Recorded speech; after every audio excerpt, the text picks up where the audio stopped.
Someone wrote, how can God be everywhere at the same time? He isn't everywhere at the same time bodily, any more than you. Well, you're quite well everywhere around the United States. Believe it or not, but your body isn't in every one of these spots where we saw on the pens a few minutes ago. Yet your presence is felt in all these places every day. And if you look at it sensibly then, God's body is not everywhere.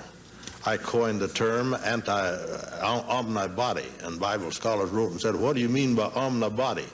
Well, I mean the same thing you mean omnipresence or omniscience or omnipotence and so on. That means God's body is not everywhere present. His body is located at one time, at one place, just like anybody else. And so this super idea of man, that God is some sort of a universal nothing that's just floating around in nowhere, he always lives at the same time, in the same place, and he never goes anywhere. I've even had to make a list of the travels of God. Where God had traveled here and he traveled there and he did this and he got ahead of a mule 3 times in a few minutes. And he goes from place to place like anybody else bodily. Now Jesus said, our Father which art in what? Heaven. Heaven. He didn't say our Father which art everywhere. Our Father which is in heaven. When we go to heaven, we'll see God and we'll sit with him, eat with him, and we'll have fellowship with him. In fact, the 21st chapter of Revelation said, behold, the tabernacle of God is with men. He shall dwell with them, they shall be his people, God himself shall be with them and be their God. God himself shall wipe away all tears from their eyes. There'll be no more death, tears, sorrow, crying, former things are passed away. He that sat upon the throne said, behold, I make all things new. Now, the idea of presence, now that's a very simple thing. If we didn't know anything about God, we couldn't feel the presence of God, could we? But the more we learn about him, the more his presence is found in our lives. The more we consecrate to the same end in life that he is consecrated, then we feel God's presence.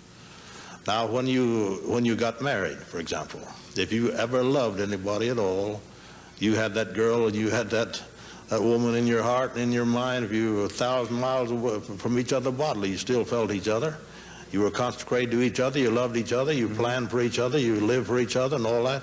So you have a presence too, and your presence is patterned after God's presence. Your body can't be at every place at one time, but your presence can be felt by anybody where they know you. Like you have means of communication, this television program or telephone.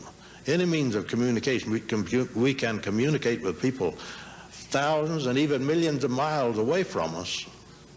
And we can feel each other, live for each other, consecrate to each other, be real in each other's lives. That's the way it is with God. You take a pagan in Africa who has never heard the name of God, and you talk to him about the creed and all that. He don't know what you're talking about. But when you teach him there is a God and there is a Son of God and there is salvation and all that, he comes to know God and he begins to feel the presence of God too.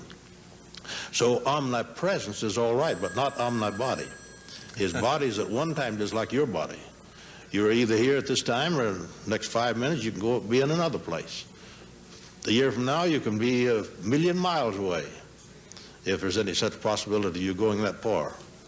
But you see, there's a difference between omnipresence and omnibody.